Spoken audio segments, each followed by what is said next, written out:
Whoa, what's up, everybody? Welcome back to Between Two Urns. Ladies and gentlemen, you know him. He is one of the directors of today's Dadurday Light episode. You can find his work at midnightonly.com. Jeff Kuykendall, welcome to the show, buddy. Hi, thank you. It's good to be between the urns. Yeah, we can finally get you between those urns. Wow, I just have to say, what an episode. Did you animate all that? I did. I have a lot more empathy for animators now because it's hard and it's frustrating and it takes a really long time because it took me a couple of weeks and I finally things were clicking and I realized I only had like 15 seconds that I had animated. Holy crap. Luckily, after that, things got a lot quicker, but yeah. Ladies and gentlemen, you know the deal. Throw your questions for Mr. Jeff Kuykendall in the chat, and I will answer him. I will ask them to Jeff. He will answer them if he chooses to.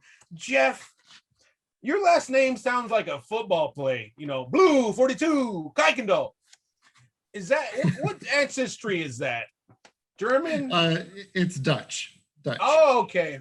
Yeah, I used to think that, I think my parents, when I was growing up, told me it meant Little Church on the Hill, and then I found out that it meant something that wasn't as cool or cute. Cool. So I don't remember what it means, but it's not Little Church on a Hill.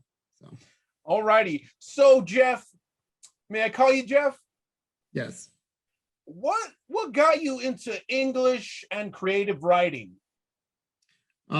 Yeah, I've been writing stories since a very young age, and I was, creating comic books for friends to read in elementary school and high school, and decided I wanted to go with a major that wasn't going to get me any sort of a substantial income. Writing major, yeah. Awesome, I love it. Jason Lee Boyson wants to know, who's your favorite dad, and why is it Kevin? Kevin's got that great bald pate going on. I really love his clean shaven head. All righty. So Jeff, your birthday is on the 4th of July. Do the fireworks excite you, or do they just get old after a while? Yeah, I never liked fireworks growing up because they were on my birthday and it was like, it needed to be about me. Like, why is everyone celebrating, the birth of our nation? I got dogs, and then I really hated the 4th of July because my dogs would just go psycho when fireworks were going off. But yeah, and dogs going psycho, that's not good for anybody, They can randomly go to the bathroom, and it's just a mess. Jeff, where do you get inspiration from to begin jotting down a script or an idea? I don't know. It sometimes there's an idea that I'm going after. I guess for this week's episode, I wanted to have kind of a cozy rainy day kind of feeling, and then I was building off of that. And then for a storyline, I was just trying to think of like how frustrating it is to try to read sometimes with all the distractions in life, and then I just kind of went that way. So yeah, it could be multiple things. Wow, how long did it take to complete this project?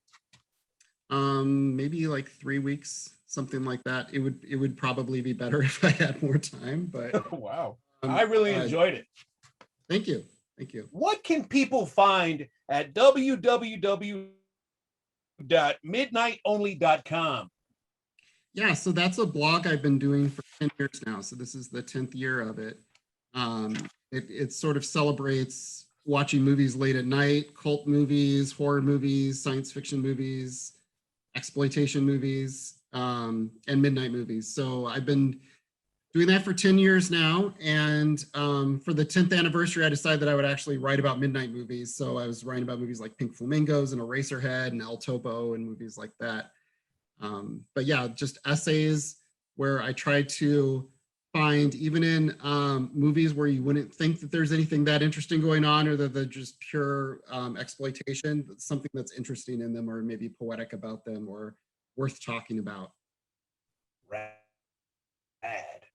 Phil wants to know, was Gary Gilliam favorite of yours, and did he inspire you? Oh, sorry, that's Terry Gilliam. Yeah, I was a I'm glad he saw the Terry Gilliam reference or style in this episode of Dadurday Light. Terry Gilliam and Monty Python were really big influences on me watching Terry Gilliam movies as a kid, like Time Bandits and Baron Munchausen. And then I'm a big Monty Python fan as well, big influence on my sense of humor. And that's kind of where my comfort food is Monty Python. So yeah, very big influence on me. And I would that airbrushed look of Terry Gilliam's animation. So I was happy that in Photoshop, I was able to kind of get a little bit of that three-dimensional airbrushed look that he has. Jeff, you're married, right? Yep. What's that like? She's right there. That's an urn you're pointing to. Behind the urn. Oh. Yeah, it's great. I have to say that. She's right behind the urn. All right, so Jeff, what is scarier and more terrifying? Zombie goats or zombie boats? Say zombie goats, because if you've ever pet a goat, they're very coarse and they're not very pleasant to pet. So I'm going to say zombie goats. And they'll be like, brains, brains. And that's pretty terrifying to me. Jeff, what is your earliest memory? I was raised in a very religious household, and like lots of things were drilled into me, like very like nails and things. What's that? Drilled into me, yes. And I remember having a dream that it was the end of the world, and I saw like a giant cross glowing in the sky. And for some reason, that's one of my earliest memories. I don't know why. Wow, interesting. Maybe I'm a prophet. I don't know. All right, you ready for the rapid fire, Jeff? Yes. Which movie do you enjoy more, The Shining or Eraserhead? I'm gonna say Eraserhead. Favorite movie snacks? Junior Mints. What was that? Junior Mints. Junior Mints, okay. Favorite movie poster in your collection? I'm gonna say Twins of Evil. Favorite Star Wars character?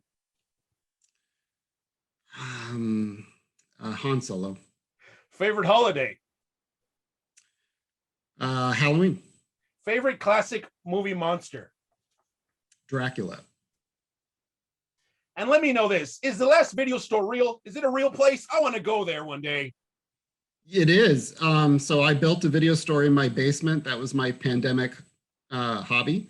So if you walk down the stairs right over there behind that urn, there's a glowing neon sign that says open, and you walk into a video store, which is video store shelves from a family video that closed last October. And that was my pandemic holidays or pandemic hobby. So I have a video store in my basement. That's freaking awesome. Ladies and gentlemen, thank you to Jeff for being on Between Two Urns. Go watch all his videos. He is awesome and very talented. Thank you, Jeff, for being on Between Two Urns. Thank you.